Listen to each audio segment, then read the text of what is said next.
Last week we got an email from Tim McKibben, who is the CEO of the Real Estate Institute of New South Wales. His email, or actually it's a blog post that was posted on the REI New South Wales website, is titled The New South Wales Government's 10-Point Plan to Increase Rental Supply. And it was published on the 22nd of August 2023. And the article reads, "It's common ground between all stakeholders that we need more residential rental property." According to Real Estate Institute of New South Wales CEO Tim McKibben, those that have been given the problem, some thought quickly realise it's not a chicken and egg question. Before someone can be a tenant, another person needs to invest in the residential rental market, Mr. McKibben says. It's important to recognise that someone with the resources to make an investment has numerous options, all competing for the investor's money. Shares, fixed interest, offshore opportunities, managed funds, superannuation, holiday and short-term rental, commercial and industrial property are all competing with residential rental property. For the residential rental market to attract investment money, it must be better than its competition. Additionally, for the funds currently invested in the residential rental market, it must remain the most attractive investment option. Through the reforms he is pursuing, Mr. Analak Changthifong, Minister for Better Regulation and Fair Trading, has a plan to drive additional investment into the residential rental market. In essence, the Minister's plan invites an investor to buy residential rental property, pay the government stamp duty for the government, to then tell the investor what they can and can't do with their property, Mr. McKibben explains. So some of the highlights of the Minister's plan are as follows. Number one, the landlord must allow the tenant to have a pet or pets. Number two, the landlord can't ask for an increased bond to restore their property to its pre-pet damage condition. Number three, ban on no grounds eviction.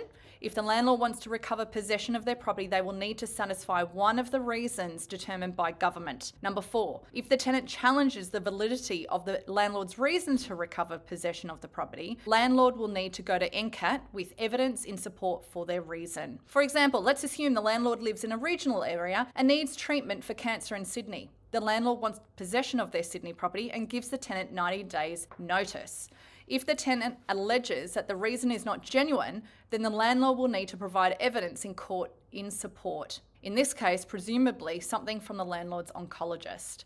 Number five, rent control. Part one, the landlord will only be permitted under the reforms to increase the rent once a year. That increase needs to be reasonable. The tenant can challenge the reasonableness of the increase at NCAT. Part two, government has increasingly concerned with the escalating cost of rent. A ban on rent bidding and other market control measures in play and under active consideration will ensure that the rent payable is acceptable to the government. This means the rent payable will be less than what the market is prepared to pay. Number six, if the tenant wants to walk away from the lease agreement, they can by paying a break lease fee determined by the government. Number seven, if the tenant abandons the property and leaves behind items, for example, part one, for example, banking records, passports and the like, the landlord is required to store those items securely and return them to the tenant when requested. Part two, furniture. The landlord pays for the removal or storage fees and then tries to recover the cost from the tenant.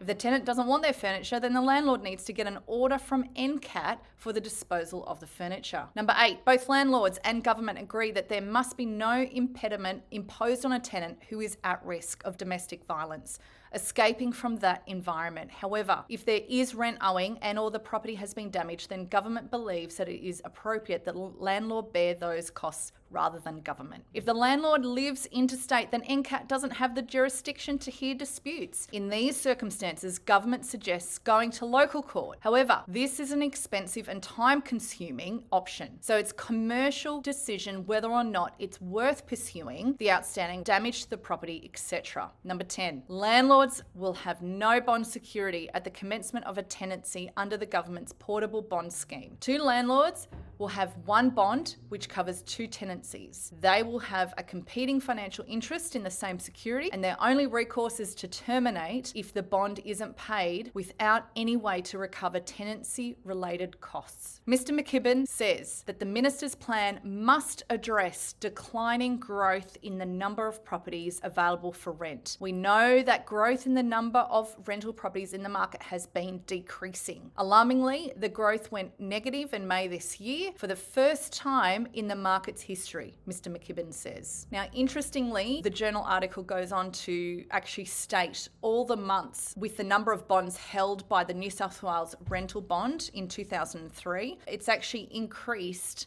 from April through to July this year, and currently the number of bonds held by the New South Wales rental bond, because at time of filming, the month of August hasn't finished, so those numbers haven't come out, but July, it stands at 962, 550 bonds held by the New South Wales rental bond. This is all about renters, Mr. McKibben says. Remember, investors can choose to put their money anywhere. Let's hope the Minister's 10-point plan will drive investment back up to the 8% growth required to accommodate the existing demand and the thousands of new people coming into New South Wales each month, he says. Now, if you've got any more information or questions, you can contact Tim McKibben, and his details are on REINSW website, which you can find reinsw.com.au. And this is why, if you are a landlord and an investor, it's important to share your experiences and also your opinions when it comes to these changes, when government provide opportunity to share. So please keep your eye out. If you have an opportunity to voice your concerns, we encourage you to do that. And if you are looking to change property managers and have a property in Sydney, we would be delighted to talk to you and show you how our service does differ from other companies. Thanks for watching.